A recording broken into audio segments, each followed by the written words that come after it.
Hola, què tal? Com esteu? Espero que estigueu bé. Vaig a fer aquestes operacions combinades sense parèntesi amb fraccions. El primer de tot que hem de fer és recordar que la prioritat la tenen els parèntesi, que no tenim cap. Després les multiplicacions i divisions. Finalment les sumes i restes. Per tant, què haurem de fer primer de tot? Doncs aquesta multiplicació de fraccions i aquesta divisió de fraccions. Adoneu-vos que estic agafant el signe menys d'aquesta fracció i el signe més d'aquesta fracció. Recordeu també que per multiplicar fraccions hem de multiplicar en línia, numerador per numerador, denominador per denominador, i dividir fraccions s'han de multiplicar en creu, que després s'anirà cap a dalt al numerador, i hem de multiplicar en creu, que després s'anirà cap a baix al denominador. Doncs anem a començar. No hi ha cap parèntesi que fer en prioritat, per tant, seguim endavant sense fer cap operació prèvia. Jo continuo en una línia de baix perquè no me cap a la dreta. Un mig no hi ha res que fer. Aquí, si vos imagineu el signe menys a dalt en el numerador amb el 5, doncs quedaria menys 5 per menys 5, un 35 positiu. Al denominador 3 per 4, 12. Per tant, acaba quedant una fracció positiva. Ja sabeu que podeu imaginar els signes menys on vulgueu, però la qüestió és que ho faceu correctament.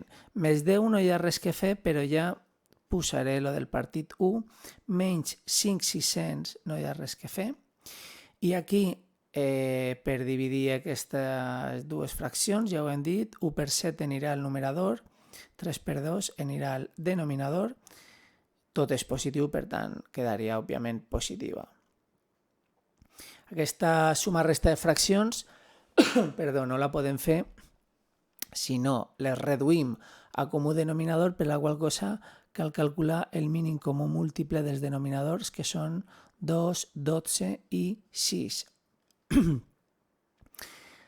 Descomposició en factors primers, el 2 és 2, el 12 és 2 al quadrat per 3, el 6 és 2 per 3. Recordam que per calcular el mínim comú múltiple hem de multiplicar els factors comuns i no comuns elevats al major exponent.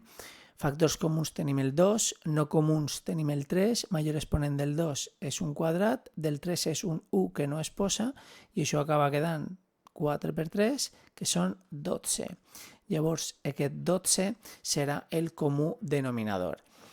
A mi m'agrada escriure ja totes les fraccions partides pel denominador comú respectant els signes, perquè després no tinguem errades que serien errades de visió. Arreglam els nous numeradors com dividint entre el denominador antic i el que ens dona multiplicat pel numerador antic. 12 dividit 2, 6 per 1, 6. 12 dividit 12, 1 per 35, 35. 12 dividit 1, 12 per 10, 120.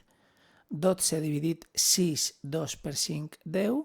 12 dividit entre 6, 2 per 7, 14. Ara ja podem sumar-restar aquestes fraccions deixant el mateix denominador, que és 12. Hem de juntar els numeradors respectant els seus signes, sumant primer els positius, 6, 35, més 120, més 14. Els posam entre parèntesis per una qüestió formal i de netedat i de claretat, i de negatius els sumam, però només tenim un que no cal posar-ho entre parèntesis. Què sumen els positius? 175. Que si el juntam amb el 10 negatiu, gran menys petit, 165, signe del gran positiu que no cal posar-ho, partit 12. I aquesta fracció resulta que es pot simplificar entre 3.